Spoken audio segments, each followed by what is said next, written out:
My heart's on fire. Your love burns in me. Eternal is your flame. I'm calling out your name. You lift me higher, rising up on wings. All right, we are now in session 11, and I want to talk to you about a culture that has been corrupted by fornication. No doubt about it, our culture is awash in a sea of perversion sexually. People are confused. People are in the dark. People don't even understand. People are running and fleeing from something, and they don't even know why they're fleeing. So we're going to go to the book that mentions the most about fornication. Interestingly enough, you would think it was Paul in Corinthians. Well, of course, he says a lot there. But the book that says the most about fornication is the book of Revelation. You know, there's some very powerful images. I love the book of Revelation. I know that people try to find prophecy in it, but man, you need to go for other reasons to the Revelation. But there's this cosmic scene that he observes, these horses running and causing all kinds of death and destruction.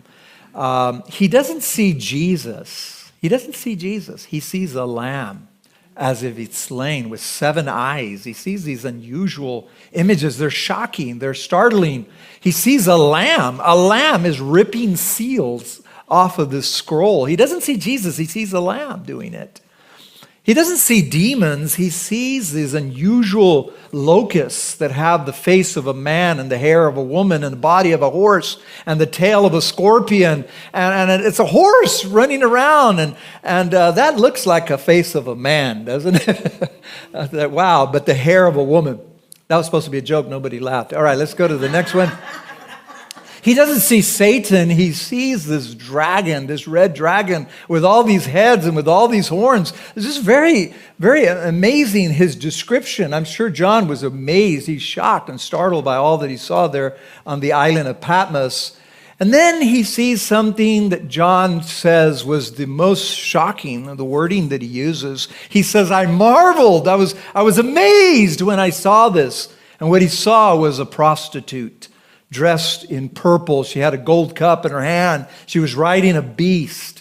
And what amazed him was that she was full of the blood of the saints and the martyrs of Jesus.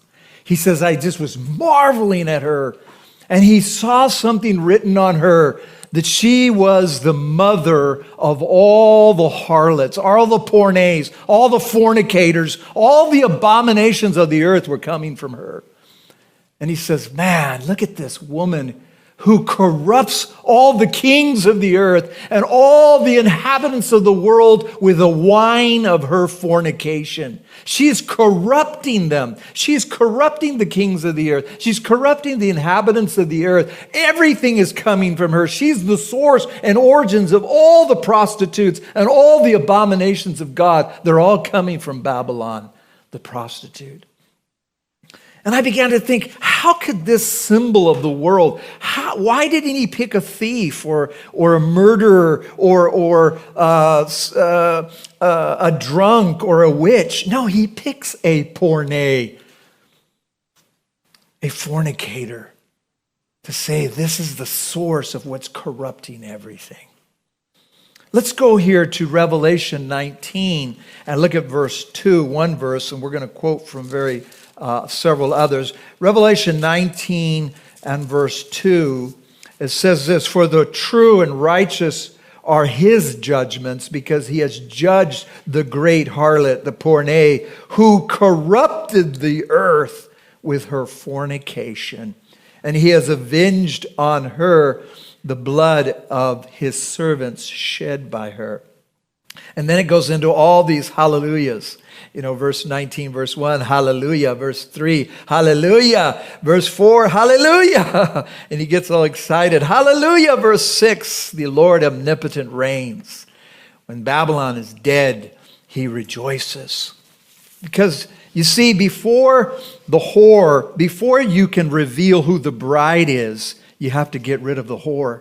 And that's what he does here in Revelation 19. The whore has to be getting rid of so that the bride now, the marriage supper of the bride, the lamb comes forth. The lamb, the beautiful people of God come forth that are pure and holy, not these corrupt people over here. So there's this great hallelujah, hallelujah, hallelujah. We're going to see the beautiful wife of the lamb, how she's dressed herself in this white linen, how she's so beautiful, and she's getting ready for this marriage supper. Isn't that something? We've said it before. You and I are getting ready. We're heading for a wedding. That's where we're heading. We're heading for a wedding. We're going to marry the bridegroom, the one that our hearts long for. As you read through these verses in Revelation, you keep reading that she's getting everybody drunk with her wine. She has this cup, and everybody's getting the wine in them. She's getting it into their veins, and they're drinking of the wrath of her fornication. The kings of the earth are committing fornication, and the inhabitants of the earth are drunk with the wine of her fornication. She has this gold cup in her hand full of the abominations and filthiness of her fornication. Other verses say, all the nations have drunk the wine of the wrath of her fornication. You see, her fornication brings the wrath of God, just like Paul had said it already. The kings of the earth are committing fornication with her. The kings of the earth who committed fornication and live deliciously with her. Wow. So the world, this Babylonian harlot, you can see what it's doing all over the world today, right now, how corrupt so many things are everywhere. And you see in our government, our health educators, our schools, you see the confusion that they have. In one hand, they condemn child pornography, but they accept homosexuality. They condemn human trafficking, but they accept fornicators. They condemn rape, but they accept transgenderism. So they have this mixture. They're confused. And the influence that is around us, all around, is amazing with the fornication and sexual immorality. Do you know that so much of the sports world is filled with fornicators and lesbians? Isn't it amazing that almost all the major stars in the WBA are all lesbians?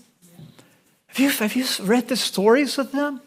Dana Teresi and Brianna Stewart and Sue Bird and Brittany Griner and Candace Parker just divorced her husband and married another woman.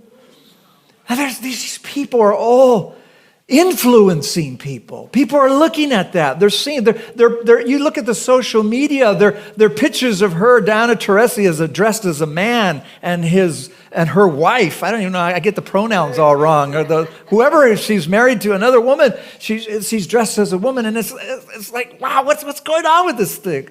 But these people are influencing others. And they're influencing others for corruption. And the soccer, too, the national soccer team.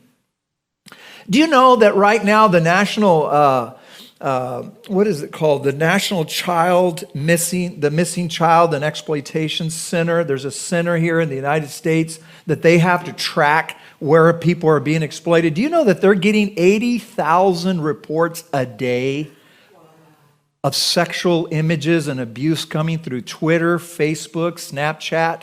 Because those companies have to report to the center when they see any image of a child that's being abused in any way. They're getting 80,000 reports a day. 29.3 million reports were made last year to the center of children being abused. Our world is going to crazy with all of this stuff. And so we see this Babylonian harlot. We see this corruption that's going on. And by the way, we will do a teaching here soon on transgenderism. We're going to do a series of messages for the parents to equip the parents. Right now, it's crazy what they're doing with the transgenderism, all the way down to the smallest levels. And so we got to equip ourselves to handle the perversion that's coming from the Babylonian harlot. So we're going to talk about that. Hopefully YouTube will allow us to upload that video. But anyway, so the next teaching we're going to go into the book of Revelation, stay there in chapter 2, and Jesus is going to talk to the church about fornication.